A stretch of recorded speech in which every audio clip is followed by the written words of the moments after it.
Okay, here we go. Vi skal besvare opgavesæt 1, Rejsekort til Emil. Vi starter med at læse introduktion. Emil tager toget, når han besøger Clara. Når Emil rejser med toget til Clara, køber han en billet, og når han rejser hjem igen, køber han en billet. En billet koster 54 og en halv kroner. I november besøgte han Clara 4 gange. Hvor meget betalte Emil i alt for togrejserne i november? Så vi starter med opgave 1,1. Spørgsmålet er, hvor meget betalte Emil for togrejserne i november? Og mellemregningen er 8 gange 54 og en halv kroner. Han besøger Clara 4 gange. Han skal 4 gange til Clara, 4 gange hjem igen, 8 gange. 436 kroner. Og så endelig facit. Emil betalte 436 kroner for de 4 togrejser. Godt. Så er vi nået til opgave 1.2. Emil finder ud af, at han kan få togrejserne billigere, hvis han køber et rejsekort. Med et rejsekort koster en rejse ikke 54,5 kroner, men 30 kroner. Hvor mange kroner sparer Emil på en rejse til Clara, hvis han har et rejsekort? Spørgsmålet hedder, hvor mange penge sparer Emil på en rejse, hvis han anvender et rejsekort? En rejse uden rejsekort koster 54,5 kroner. Med rejsekortet koster det 30 kroner, så han sparer 24,5 kroner på en rejse. Husk her, at vi snakker om en rejse, og ikke en rejse tur-retur, eller alle 8 rejser. Det er bare en rejse. Og vores facit, Emil sparer 24,5 kroner på en rejse. Så er vi nået til opgave 1.3. Et rejsekort koster 50 kroner. Hvor mange rejser skal Emil foretage, før det kan betale sig for ham at købe et rejsekort? Spørgsmålet hedder, hvor mange rejser skal Emil foretage, før det kan betale sig at købe rejsekortet? Så har jeg lyst den på 2 forskellige måder. Vi starter med en ulighed. Vi sparer 24,5 kroner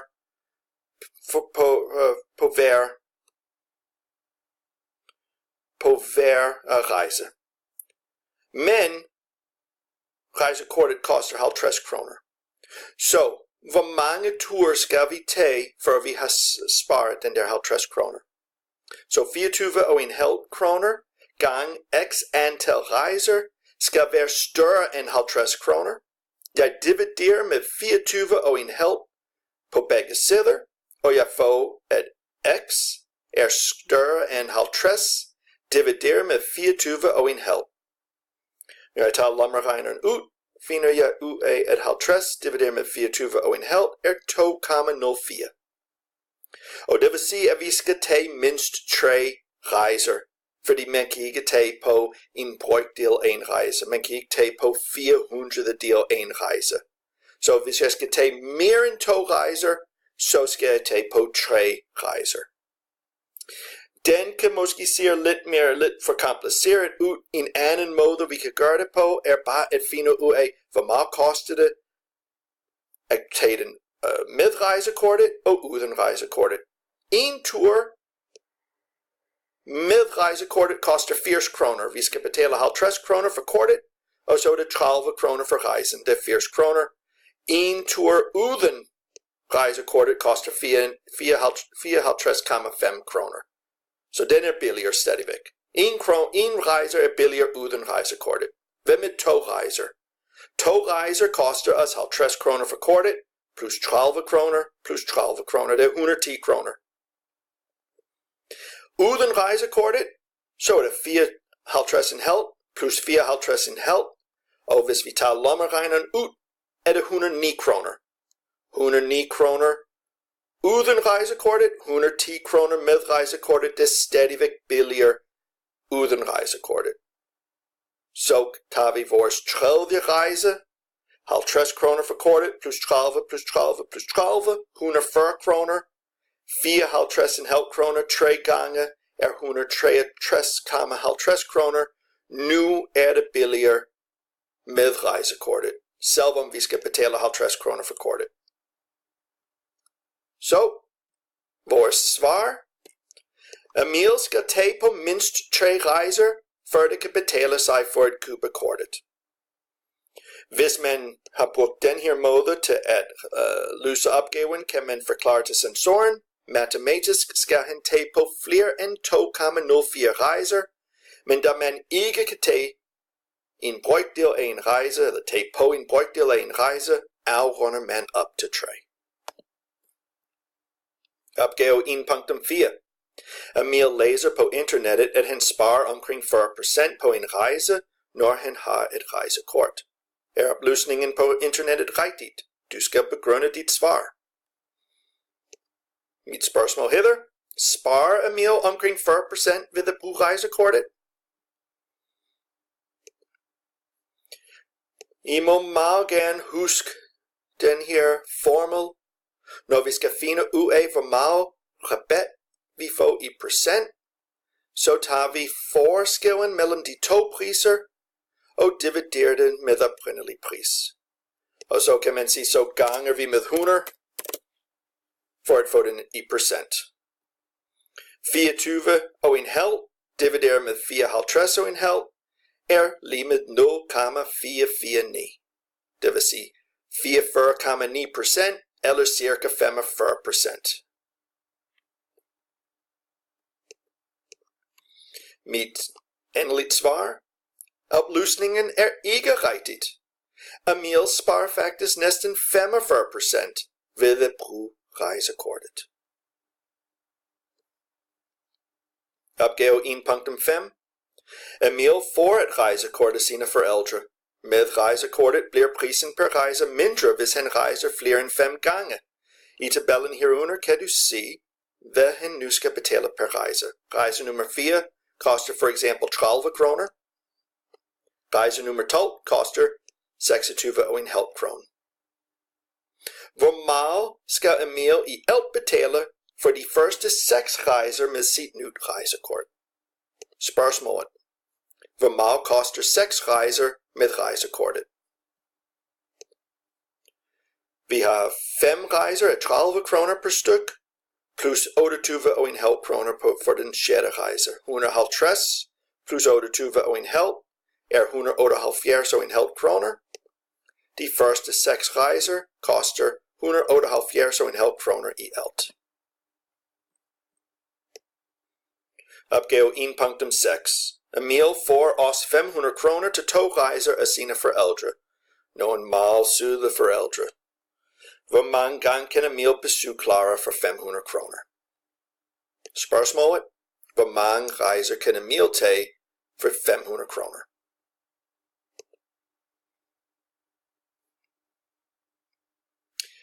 De første 5 rejser koster 30 kroner. 5 gange 30 er 150 kroner. Vi er langt fra 500, så jeg bare tager de næste 5 rejser med. 5 gange 28,5 er 142,5. Jeg lægger de to tal sammen. Jeg er til 292,5 kroner. Stadigvæk langt fra 500. Så tager jeg de næste 5 rejser også med. 5 gange 26,5 kroner er 132,5. Jeg lægger den der 132,5 til 292,5, og det er 425. Nu nærmer jeg mig 500 kroner. Forskellen mellem 500 og 425 er 75. Det vil sige 25 gange 3. De næste rejser koster 24 kroner per styk. 24 er en mindre end 25. Så jeg ved, at jeg kan faktisk tage 3 rejser til. 3 gange 24 er 72. 72 plus 425 er 497. Jeg har kun 3 kroner tilbage, så ikke nok til endnu en rejse. Nu lægger jeg bare mine rejser sammen. 5 rejser plus 5 rejser plus 5 rejser plus 3 rejser er 18 rejser. Emil kan tage på 18 rejser, som så koster 497 kroner med rejsekortet. Opgave 1.7. Måske ser ud, som om den er meget forvirrende. Men det det faktisk ikke. Lad os bare læse. Grafener L, M og N herunder viser mulig sammenhæng mellem antal rejser og den samlede pris. Prisen i alt, man skal betale. Den samlede pris, hvor meget betaler man i alt. Så har vi 3 forskellige grafer, L, M og N. Læg mærke til, på vores koordinatsystem, vi har ikke nogen tal. Right? Samlede priser her, antal rejser er her. Now, vi ved, at 2 rejser koster i alt mere end 1 rejser. 3 rejser i alt koster mere end 2 rejser. Derfor kunne vi forvente, at vores graf stiger ved hver antal rejser. Den samlede prisen i alt, falder med graf L. Det vil sige, at det er billigere at tage 2 rejser end 1 rejser. Og det er billigere at tage 20 rejser end 1 rejser. Og det er ikke rigtigt. Så L, det er forkert. Graf M er heller ikke rigtigt. Den faktisk viser, hvor meget det koster for hver enkelt rejse. Første rejse var 30, anden rejse var 30, tredje rejse var 30. Og det faktisk er forkert, fordi så bliver det billigere og billigere. I hvert fald er graf M heller ikke rigtigt. Det koster ikke det samme, om man tager på 1 rejse eller 5 rejser. Det er kun graf N, som er rigtigt. Vi kan se, at måske, hvis disse tal her er 100 kroner, 200 kroner, 300 kroner, så koster det 50 kroner for et Rejsekortet, og så går det op 30, op 30, op 30, op 30, op 30.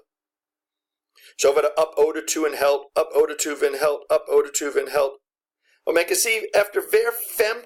x, så er stigningen en smule mindre. Right? Så har vi de næste 5 rejser her. 1, 2, 3, 4, 5. Vi kan se i hvert fald, at stigningen her er lidt mere stejl end stigningen her. Og det var fordi priserne faktisk falder for hver rejse, når man tager en større antal rejser. Så N er det eneste, der giver mening. Hvis vi kigger på mine svar. Spørgsmålet, hvilken af graferne viser sammenhængen mellem antal rejser og den samlede pris? Vi har ikke nogen mellemregning her. Jeg bare har min begrundelse, det gør graf N. Graf L er ikke rigtigt, da den samlede pris stiger i virkeligheden. Den ikke falder, når man tager på flere rejser. Graf M er også forkert. Ifølge graf M er den samlede pris for 1 eller 5 rejser det samme. Men det er jo forkert, da vi ved, at 1 rejse koster 30 kroner, og 2 rejser koster 60 kroner, og 3 rejser koster 90 kroner, og så videre. Plus rejsekortet, som var 50 kroner. Jeg vil måske tilføje det. Derfor skal grafen stige for hvert enkelt rejse, og det gør graf N. Vi kan også se, at grafen bliver en smule mindre stejl ved flere antal rejser. Det er på grund af rabatten, man får ved flere rejser. Derfor er graf N den rigtige graf.